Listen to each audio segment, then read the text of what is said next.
Welcome to this first presentation of this rainy day. I hope everyone had a good night of sleep. My name is François Paradis. I am a programmer and a team lead at the Ubisoft Quebec studio, and I worked on Assassin's Creed Odyssey. And today I want to present my team's approach to cinematic dialogues, how we procedurally generated many elements of our scenes, and how it impacted our workflows and our production. Assassin's Creed Odyssey is a single-player RPG with a strong narrative focus. It is set in ancient Greece, and you go on an adventure to find your family and become a legendary hero. And the game lets you choose your own destiny and craft your own story through interactive dialogues. The choices we make, no matter how small, can put us on a path to greatness or lead us down a road to ruin. The choice to define your own path, to be who you want to be. Help us! We don't have to die. The choice to be compassionate. Please! Let them go. What? You're no god. To love. Or to hate.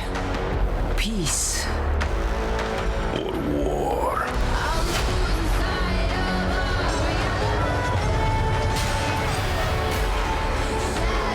To strike from the shadows. Or attack in the fields of battle.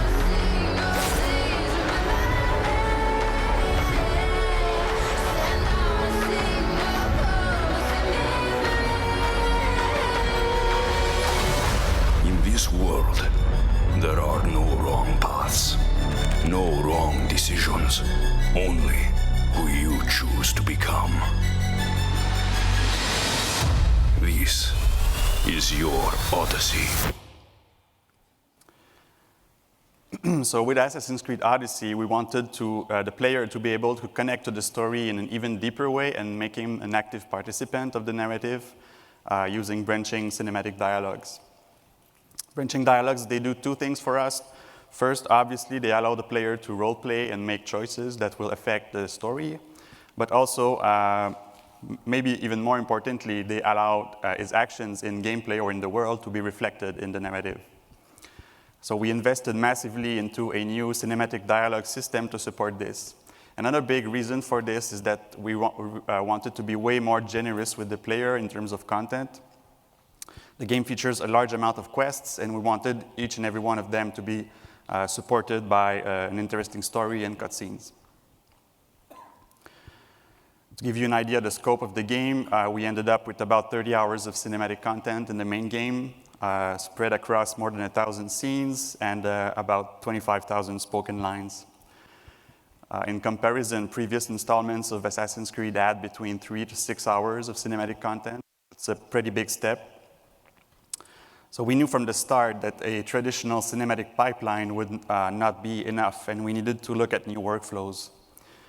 And the way we chose to approach this is to build the scenes using modular assets, for example, by reusing animations and cameras. And this approach also means that we can iterate on the game more easily, and on a game like this, quests are added, removed, changed all along the production, and the narrative scenes need to be updated. And those changes are much more costly if you have to mocap every scene. So I won't spend too much time explaining the basics of such a dialogue system, because there's been many presentations about this in the past, such as the excellent Witcher 3 presentation from 3 years ago, I think. Instead, I want to focus on a third element that we really wanted to put forward in Assassin's Creed Odyssey: content generation and procedural systems. And as you'll see, content generation allows us to produce more content and to produce it in smarter ways. So in this presentation, I will first show an overview of the general workflows that the content creators were using to create the dialogues and the various ways in which procedural generation was integrated in those workflows. I will also examine more closely how we generate every aspect of a scene, from staging and animation to cameras and lighting. And finally, I'll wrap things up by going over some interesting issues and topics related to our experience. This is a finished cinematic dialogue from the game, and I think it's pretty typical in that there are some generated elements remaining, but also a lot of handcrafted elements on top. Socrates! You just make friends wherever you go, don't you? Cassandra, what a pleasant surprise. What brings you to Thelos? Once I heard the great Socrates was on Delos, I raced over to hear his words of wisdom. Ah, but what are words? Can they be wise, or are they simply words? Oh, no, you don't.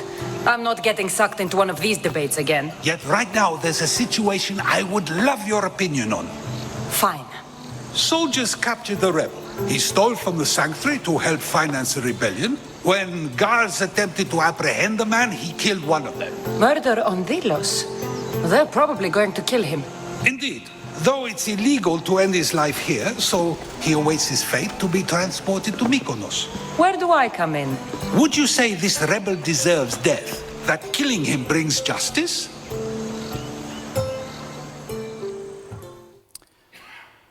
Okay, so this kind of dialogue system was really new to us. It was the first game that we did that. And the biggest changes were not only technical, but also in a lot of ways in the way the content is produced also.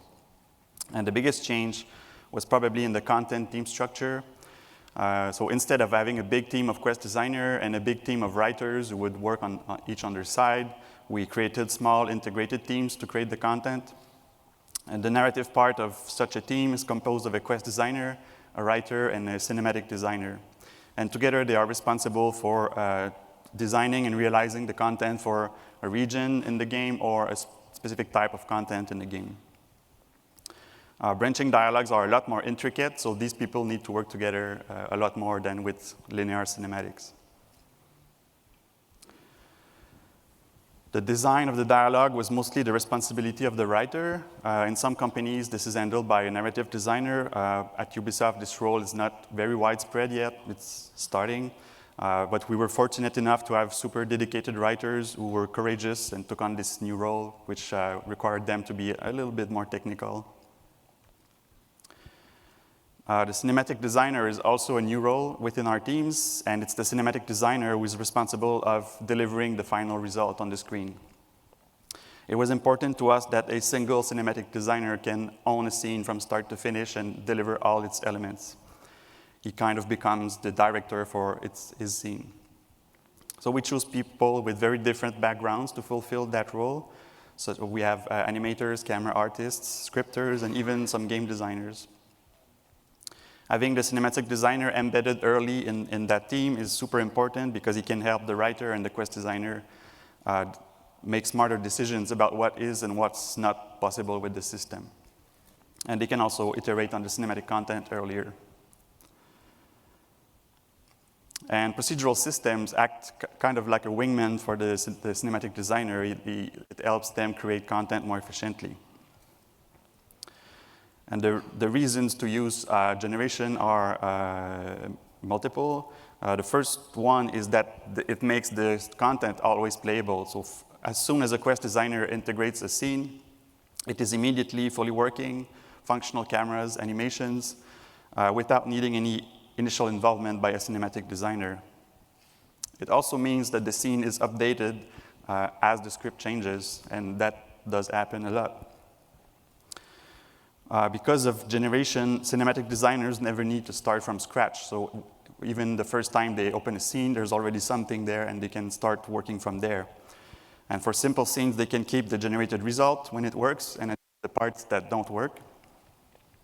That way, they can focus on adding value where it really counts. Generation is also directly available to the cinematic designer as in the tool, meaning that they can regenerate some elements of their scene at will. They can change some presets or parameters to get a different result. And it becomes another tool in their cinematic toolbox. And of course, generation is key to produce the amount of content required for a game like Assassin's Creed Odyssey. Around 20% of our shipped content is fully generated. And a vast majority of scenes in the game still have procedural elements to some degree. And this is in addition to all the runtime procedural systems that are still active at runtime in the game at all times. Okay, I know people like to see screenshots of the tools, so that's the only time you'll see it. So what you can see here is that I am playing the same scene over and over, but between every time I play it, I click the magic generate button, and the result is slightly different.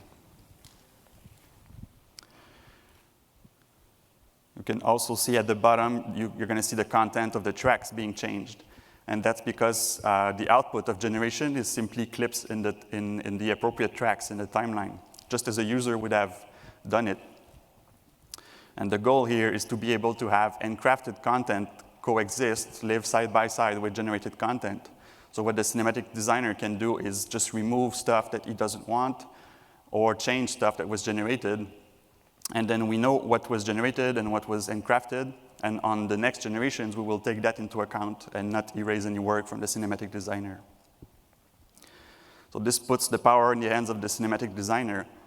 He can take a step back and just drive the generation, change some parameters, or he can dive in and take the complete control over his cinematic, his scene, using all the tools you would expect from a cinematic pipeline, so clips in tracks and a curve editor and a good preview window. A scenario where we found this pipeline to be really useful is for the creation of post-launch content. So for Odyssey, in addition to the traditional bigger DLCs, there are content teams delivering free content every 2 weeks. So for these teams, the time to player is really short. They only have a few weeks to design and realize the content. So this makes for a really good case for using and reusing modular assets, and in combination with procedural generation. So given that we have that goal of shipping as much generated content as possible, how do we decide whether a scene can be delivered or shipped only by being generated, or whether it needs more attention from a cinematic designer? And our initial naive approach was to consider that all scenes would start as fully generated, and then the content team would identify which scenes needed to be upgraded and improved along the production as the need arises. But this didn't work very well because there are lots of things that the generation just won't handle, like characters needing to move around the scene, or prop handling, or more complex actions. So writers didn't write with any limitations, so every scene would end up needing some intervention by a cinematic designer, and that would have led to a big production cost over production. Instead, what we ended up doing is establishing target levels for scenes with clear expectations for each level. So we had the level 1 scenes, which were fully generated and were meant to remain untouched throughout the production. We had level 2 scenes, they had some encrafted changes, but no custom assets. Level 3 scenes had more changes and usually some custom assets made for them. And level 4 scenes are completely custom. And by doing so, we could establish a budget for each type of scene, and it allowed us to control our scope. It required writers to really understand the capabilities and limitations of each level, though. So they had to write the scenes with those in mind. If a writer is tasked with writing a level 1 scene, because that's what we have the budget for, you couldn't have the characters do everything that they could do in a level 2 or 3 scene. This is where we landed in the end, so a lot of level 2 content. So what do we use as input for generation? Of course, we use the text and the VOs of the scene. But in addition, we also allow writers to set up additional attributes that are very useful for generation. They can specify a mood for the speaker with what we call the hashtag emotion. And they can also set up who the line is directed at. This is especially useful in scenes with multiple participants. Finally, every text and VO is analyzed in order to figure out the timing of every word and phonemes of the words and align them to the sound. That's called phoneme alignment. And this gives us precious timing information that many procedural elements will use, both offline and at runtime. So this is a completely untouched, fully generated scene. You come to steal from me too, Misthios? Is that how you greet all your customers? I'm sorry. The soldiers have taken everything from me. Even my beloved Spiro, Soldiers take what they want. Who is Spiro? only the best horse I ever owned. You could always get another horse. These things cost drachmi, you know. Drachmi you don't have, by the sound of it. I need him back to cart my shipments. Once Dragon finds out I can't get him his oil, I'm as good as dead. Drakon? The Viotian champion? He's my biggest customer. I'm trying to hunt him down. Save me from Dragon's wrath. Find my Spiro, please. If you need him so badly, I'll find your Spiro. Be quick, please. I can only imagine what those thieves are doing to him.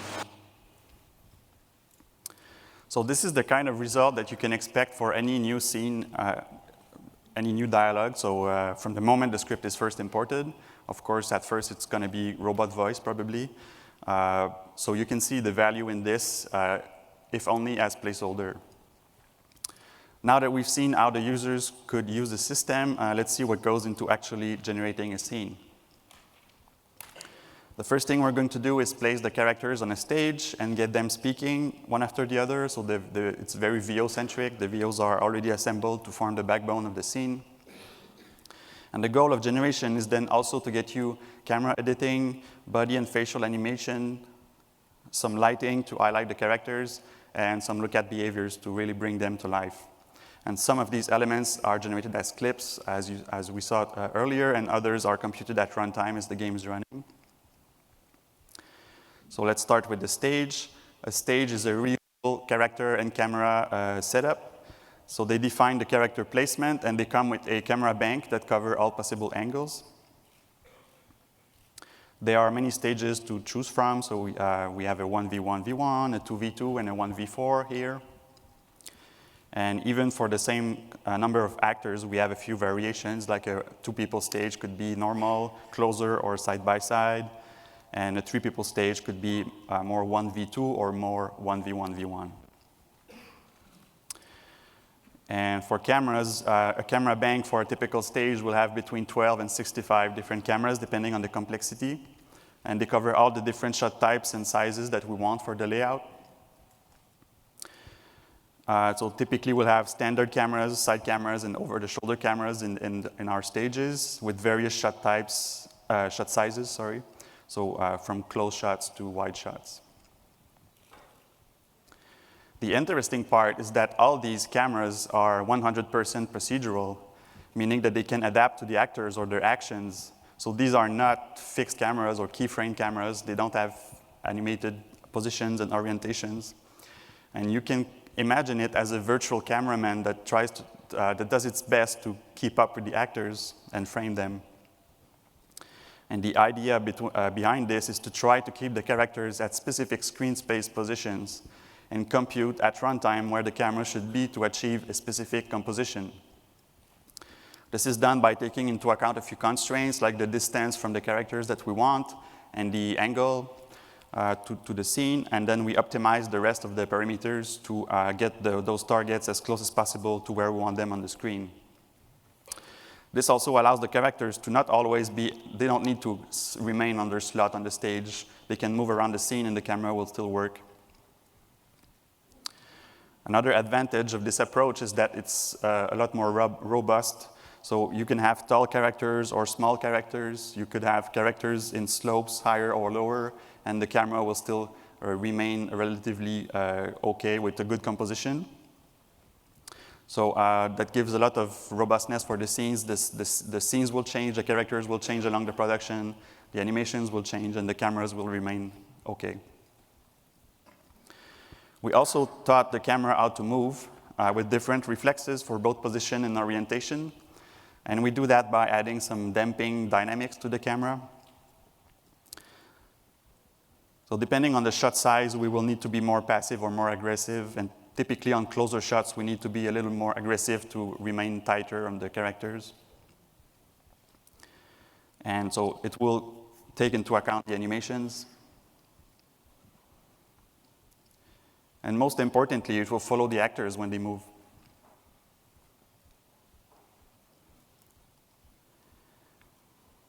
Again, with different reflexes depending on the shot type.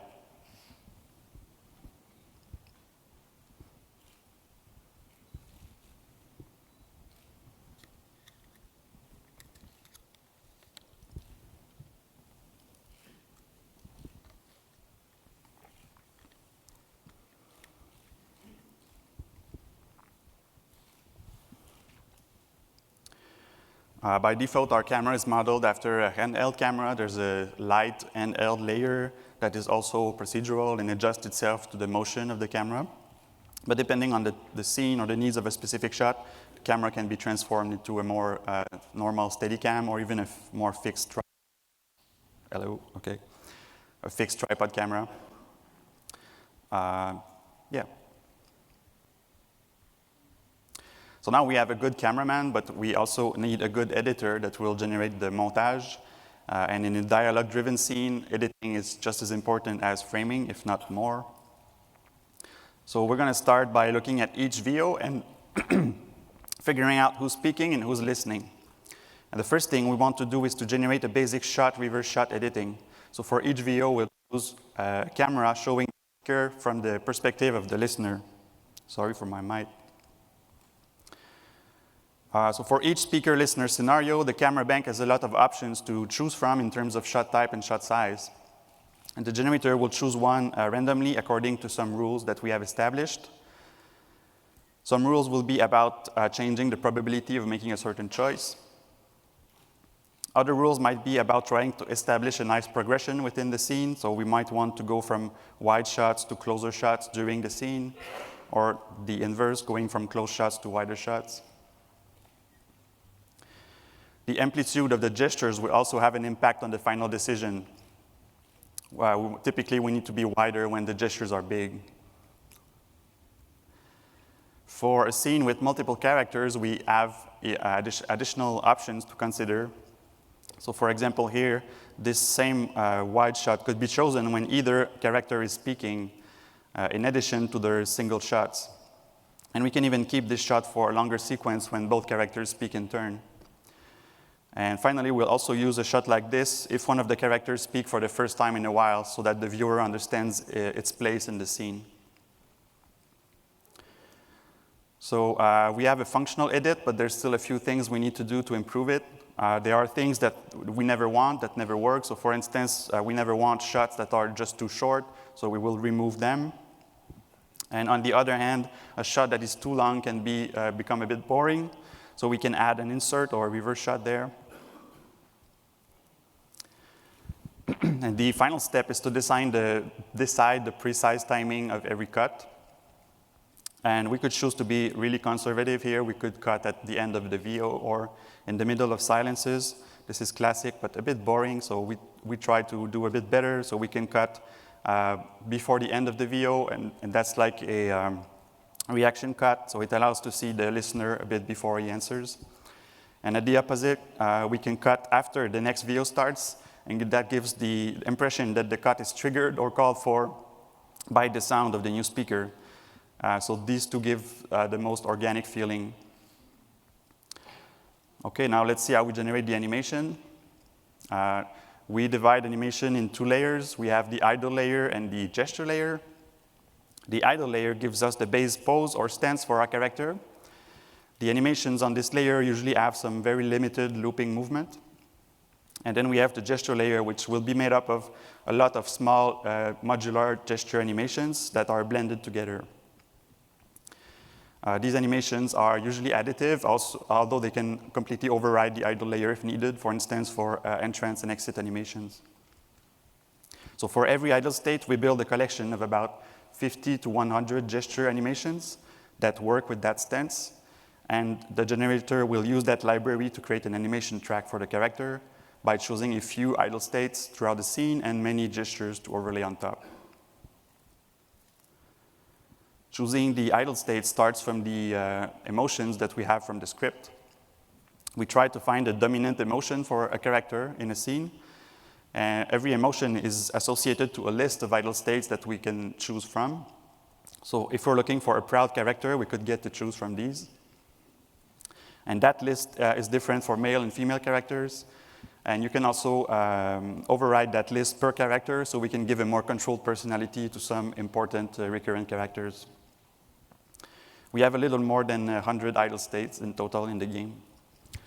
So the generator will choose one of those at random, let's say this one, and then we need to generate some gestures. And in order to do that, we are going to look at the words in the VO.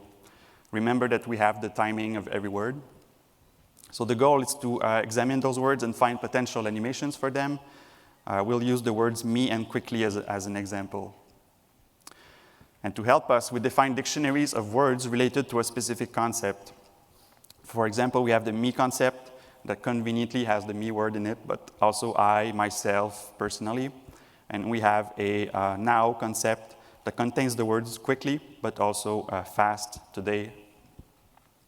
And when a gesture animation is integrated, the animator will associate it to one or more of these concepts. So if we're looking for the me, an animation for a word in the me concept, we are going to get to choose from these. We're almost there. Now we have a big list of all the words in the VO and some candidate animations for each one of them. So now we're going to assign a score to each one. And there's multiple factors involved in the scoring. For example, we don't want to stretch animations if we can. So if an animation that fits a hole that we are trying to put an animation in will score higher. And then another example is the pitch of the word will affect the score. So a higher pitch will score higher. And from that big weighted list, we pick a winner at random. And now we can insert the animation in the track. And we will repeat this process until the track is full or until we reach some density that we are aiming for.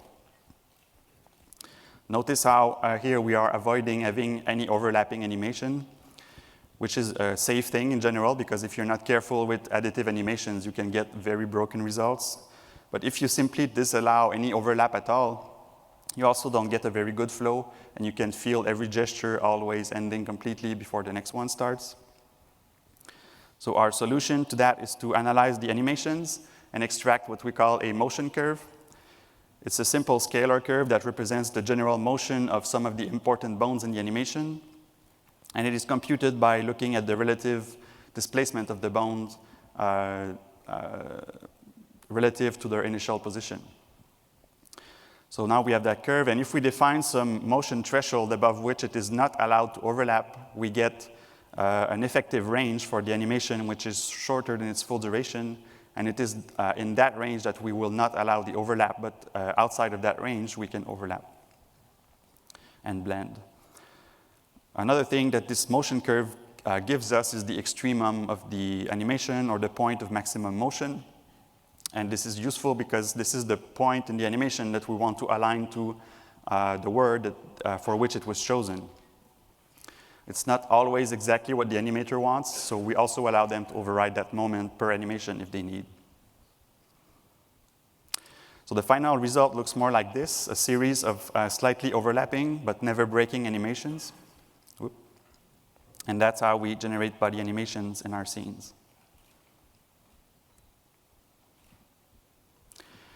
Facial animation is a lot more dynamic, and it's built on the fly at runtime. So here's an example.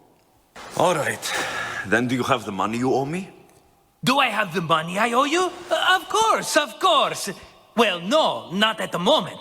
Then get it. Instantly, my friend, instantly. But maybe you should do that. There is a merchant in Sami. I'm not very good at these things, as you know. You want me to collect my own debt?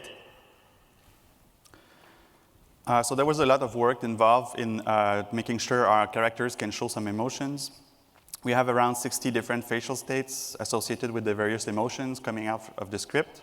And each of these states have their own little internal state machine with their own logic. And we can use the same word concepts like me and now that we use to generate the body gestures, and we can use them to trigger some facial responses. On top of that, we have a few additional layers. One example is what we call head bobbing, where we tilt the character's head around while he's talking.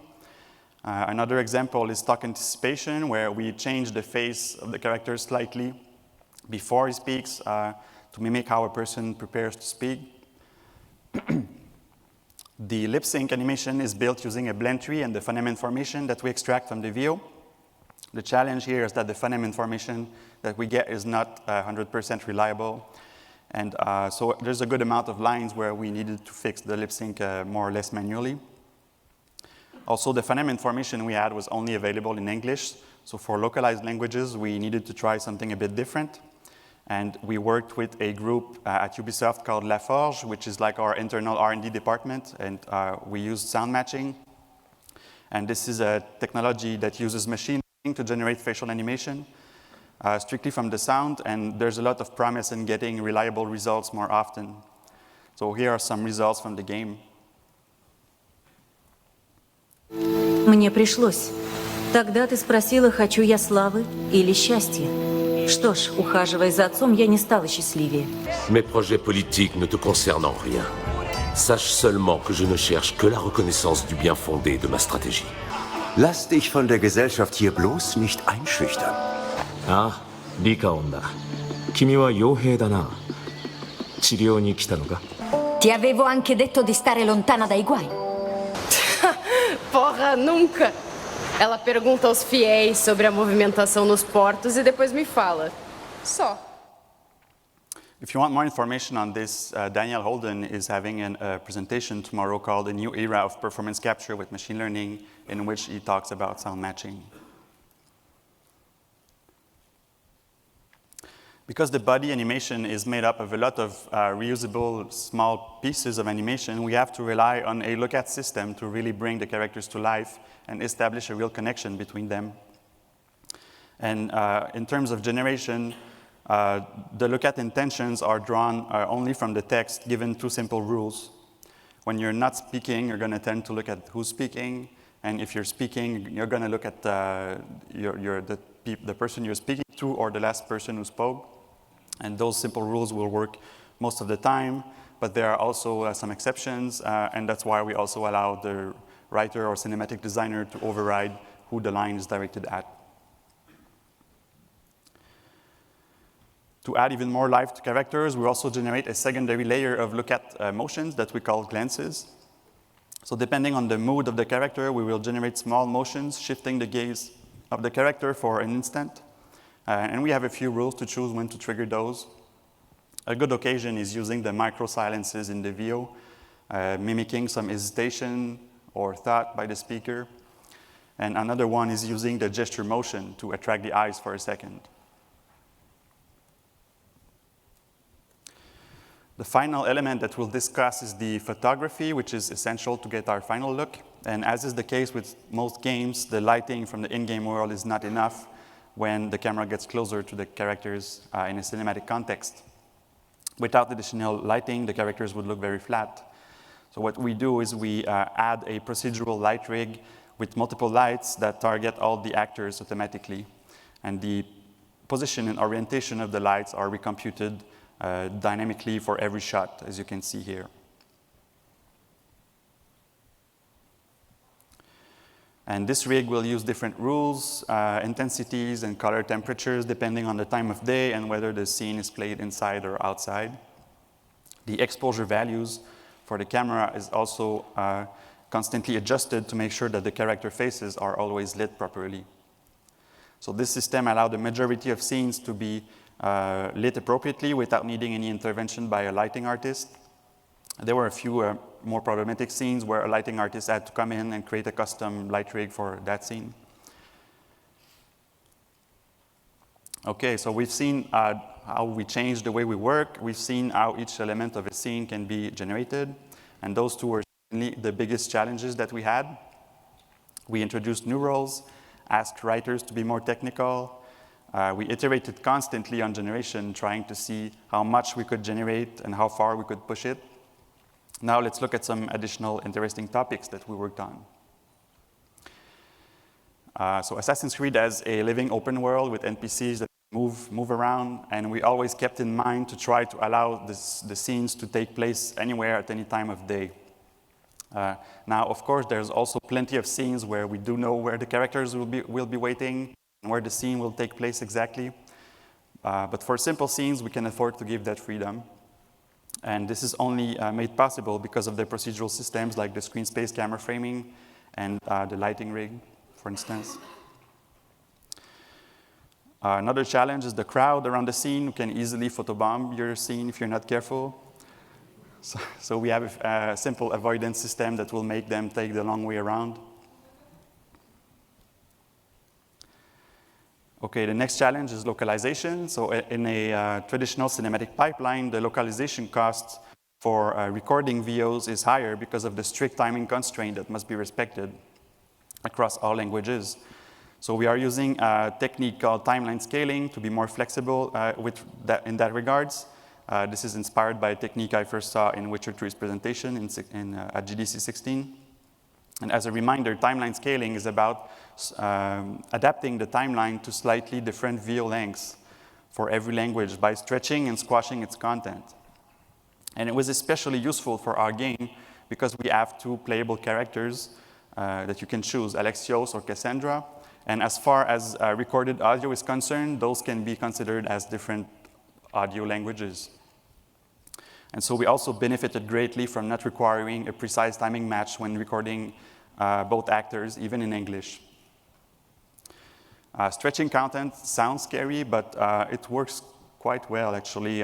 Most VOs do have a similar timing, but some VOs could have up to 10, 20, even 30% difference in length across variations. Here's a scene from both player perspectives where the difference is extremely visible. The Eastern Coast. Can you be more specific? I think they've settled in an abandoned house by a small forest south of Sami. The Eastern Coast. Can you be more specific? I think they've settled in an abandoned house by a small forest south of Sami. One thing that we always underestimate is the effort needed to track, test, and polish all that content. And procedural generation is both a blessing and a curse here. It does give us the ability to create a large amount of content faster than ever before, but how do we greenlight this content? How do we test it? And also, how do we ensure that all scenes are up to date with regards to generation? And our initial idea was that the cinematic designer was responsible for delivering a scene, so he should be the one opening the scene, pressing the magic generate button, and reviewing the result, and that would give us kind of a QA for our scenes. But that was a disaster because we never knew if scenes were up to date, when scenes had been last generated. Was this scene using the latest iteration of look-at generation? We didn't know. We added an animation to the bank. Why don't we see it anywhere in the game? Well, the scenes were not regenerated. So eventually we took the leap of faith and decided that all scenes would be regenerated every night, which in hindsight was the right thing to do. Yes, it meant that a problem in generation could break the game overnight, but also it meant that an improvement would be made visible in the game very quickly. So that was a big win overall. Still having so much content was a challenge and a big strain on QA. Even if we tried to have dashboards and processes, but it's still a lot of scenes that need to be validated. I want to come back to this notion of mixing procedural systems with handcrafted content because I think it's the source of a very interesting tension or conflict among the team. You can imagine that if you tell an artist that a robot will regenerate and possibly change elements of their scene every night, they might not be super happy about that, even if you tell them that this robot is super careful. And there's a similar tension with the runtime systems that work in the game. Those systems are going to get improved across the project. Look-at dynamics are improved. We add features for facial animation. And this is for the better, but it can be a source of frustration for the cinematic designers because when they worked on a scene, they made it work. It was looking good for them. And then they come back to it a month later, and it's not quite as they left it. Speaking of procedural systems, however smart in Magic we try to make them, cinematic designers do need some kind of control over them. But it's a constant challenge to find the right level of control to offer. So yes, we need to give control for specific moments in the game where we need to turn off some systems. But if the procedural system is constantly being taken over or controlled, then we lose once more the ability to improve the content as a whole very quickly. So in the end, this issue is very about discussing with the cinematic designers about their needs and making sure they understand all the procedural systems at play.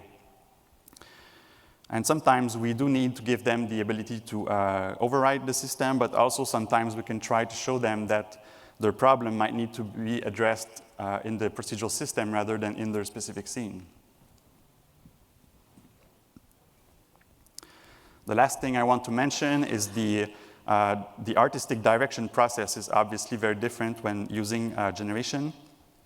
Pre-production becomes a very important period to try to get the result that you want out of the machine. You need to work out the rules at a very broad level, so it's very different from working on a scene-per-scene basis with the script, the actors. And all the content creators, and especially writers, need to build a shared understanding of what the system can and cannot deliver, because there are limitations. So what should you take away from this presentation? We saw that this kind of system requires a different approach to content creation. Then hopefully you have some insight into how we generate the animations, the cameras, and such, and the benefits and issues of procedural generation. But I guess the most important thing to remember would be to keep asking ourselves whether we can create our content in smarter ways. And the most offending thing I still see is people creating data in a very manual or convoluted way because systems were created by a team that basically decided that tools were not worth it, or even worse, that the tools team would eventually do it. So first of all, if you create a new system, you are responsible of how the users will use it and create content for it. You know the system, you know the user, so you should be building the tools as well. But we can do better. We can build systems on top of systems to generate data or avoid having to create content at all. And we saw this in the past with level design, procedural level generation. We saw this with level art and procedural world building. We generate huge worlds with forests and cities and mountains, and we couldn't do that with a bunch of level artists. It doesn't mean that we don't need those level artists. They need to figure out the rules and guide the system. But I believe this can be applied to cinematic content as well. We will never replace cinematic artists, but we can try to they can be used more efficiently by having them work or concentrate on the important or the hard parts. Procedural systems will get better. I think a big next step will be to incorporate machine learning in some of the aspects of generation. We started using it for lip sync animation, but why not for gesture generation? I think a cool thing to do would be to be able to choose the best sequence of animations to get a character from point A to point B in a scene. That would be tremendously helpful for the content creators. Hopefully some of you are already secretly working on interesting things that have to do with procedural generation. That would be awesome. So anyway, even if the scenes that we generate were not all masterpieces, they were still tremendously helpful for the production. Even in the cases where the cinematic designer ended up redoing everything manually, he still had a working scene to start with. It was useful to quest designers who could get the quests running earlier. It was useful to writers who could playtest their scenes in the game and get a feel for it. It was useful to directors and playtesters who could understand the narrative of a quest more easily and earlier. So for us, it was immensely useful, and it's definitely something that we're going to continue to push for and improve. And I hope this will also inspire you to push for automation and generation on your own projects. And thank you.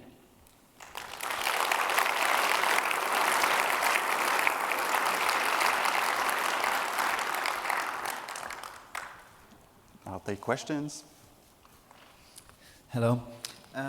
You were saying you were using the word recognition to place the beats of the gestures. Are you doing that for different languages as well? No, we do that only for English because it's used to, we kind of bake the clips in, so we generate actual clips. So we don't have a track for every language. Okay, thank you. Hello. Hey. So it looked like there was an amount of randomness in there. Like you had a lot of rules, and then from the best options, you would do a weighted selection. Yeah. How did that work with regenerating the scenes every night? Would they change even if there were no generation changes or no content changes? So the question is about the randomness in the generation and whether the scenes would change a lot every night. There is a randomness in the system, but actually if you have the same scene and the same inputs, you get quite consistent results. Like you're gonna get small shifts, but not too much, because we put in so much rules to take into account the mood and the words, that the end result is not completely deterministic, but there's not a lot of changes. But yes, the scenes would regenerated every night, even if there was no content change. Okay, thank you. Hello, thank you for a great talk. Thank you. I have a question. You know, sometimes in games, dialogues, they sound a bit superficial because people, they speak one after another one, while in real life, sometimes you kind of interrupt the person. Yeah. Do you have some kind of system to generate this kind of behavior? No, the generation is pretty safe in that regard. It will space out the VOs according to some rules. And we wanted to experiment more with that. We could change the pacing of the scene according to the mood of the characters. We ended up not doing that for scope reasons. But no, we never overlap the VOs in generation, but the users can do that manually if they need to. Mm-hmm. Okay, thank you. So it's awesome. So my question is, I guess there is any chance to add more animation assets. So once added, so it will be possible to change the scene, everything. So because it's procedure generated, so it's very difficult to guess when add more animation in the asset. So is there any way to check the difference, because it's impossible to check by the tester everything? I'm not sure I understood the question. So yeah, when I guess it's possible to add more animation because it's impossible to prepare all of the animation for the all of the dialogue. So if added, so every scene is generated by the procedure. So it will be possible to change the animation if there is a much more good animation for the dialogue. So is there any way to check the update? So the question is, how do we make sure that we have enough animations, basically, in the system? So we started by our animators. We knew the list of word concepts that we were going to have, and we made sure when going shooting that we had gestures covering everyone. And then after the fact, we had reports that would tell us the usage of animations across the game. So we knew, like, okay, this concept happens more frequently, so maybe we need more variations of animations for that concept. But it was on that level that we worked. Okay. Great, thank you. Hi, thank you for the great presentation. I have a question, just a clarification maybe. I didn't understand how this system works with the body animation. When you, so the system analyzes the voice over, and after applies the animation over it. Yes. And, but you have exact moment, you know, with the motion and the words, it looks like very natural. How did you do this? With the voice-over and body animation, it looks like, you know, like full motion capture in terms of body animation and face animation. I didn't understand this moment. The question is how we choose animations? How we apply animation over the voice-over. Well, we choose animation. We choose many animations and we place them on a track. We lay them out and we blend them together. So the system is analyze the voiceover, and after that apply the animation. Yeah, which we have. We know the words from the text, and we know their timings in the VO, in the audio, and that allows us to choose the right animations and generate those clips. Okay, I see. Thank you. My question is about the nightly re-export. Given that you just said that the exports were not deterministic but close to it, right? Were your users ever able to opt out of the nightly re-export if, like, to Marquesine is final? Yes, users could at any point lock part of the content, lock by track, or lock the whole scene if they need to do. Thank you. Hey, I was just curious how long it took to get first iteration of this system working and how many people you had working on it. My team was 4 programmers, 2 animators, 1 camera specialist. It's hard to say because we didn't have any system at start, so we developed I guess the system with the tracks and the cameras, and also generation simultaneously.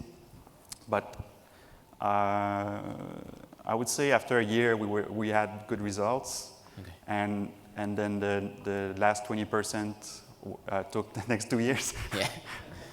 Thanks. Hi, so my question touches on the gestures when you're selecting animations for the speaker. How much of that goes into, or if you have put any emphasis on the listener for the much larger scenes when there's more people, as far as words for them to react to? The question is, how do we handle listeners? And that's actually a problematic area because we don't have a lot of information about them in terms of generation. Like if you only have a script, you don't really know what the listeners are doing. You can infer a mood for them from the previous VOs. So actually, we don't generate any gestures for listeners. And we do have some procedural facial animation, though. So when we have a reverse shot or an insert where we see the listener, we tend to focus on the face, and that's where we can get some results. But we don't generate any body animation right now for listeners. So when we do have them, it's because a cinematic designer added them. Have you guys maybe thought about using the speaker's words themselves so the listener could react to their words? That's probably how we would do it, yeah. Thank you.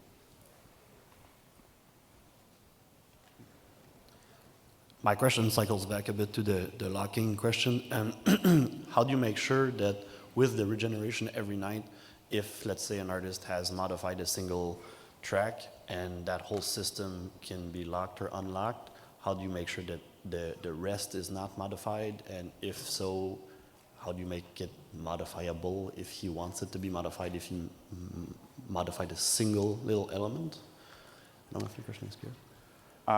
So nightly generation tended to be super safe, so more on the safe side. So if we were, like the rules were very strict, I think that for a sequence, for a block in the graph, if there was any encrafted change, we would be on the safe side and not regenerate it. Personally, I would like to be able to go in more finer details because our generation is still pretty safe. Like you could change some animations in a portion of the track and then you could generate the rest and it would work. And I don't know, we take into account the fact that you changed some stuff at the beginning. Okay, so basically once changed and locked, it's over for the generation. Pretty much right now, yeah. Thank you very much. Okay. Thanks for the talk. I was wondering, when you're talking about you have different stages of like 1v1, 1v2, and some of them had between 16 and 65 cameras that were possible.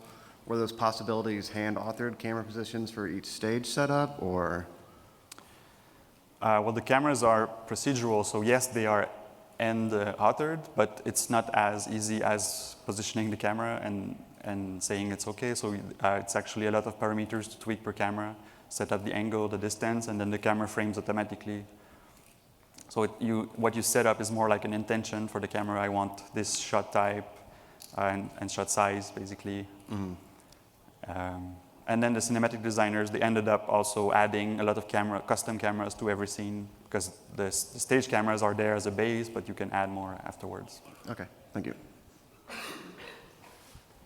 With things like voice cloning, how do you see this sort of system expanding and evolving in the future? I missed the first part.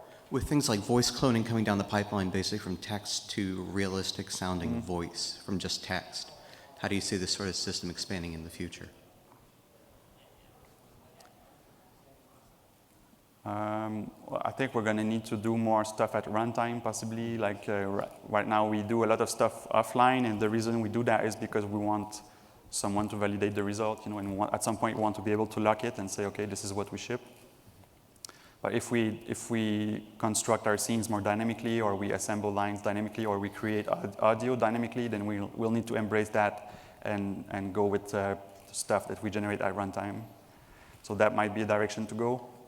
I would also like to see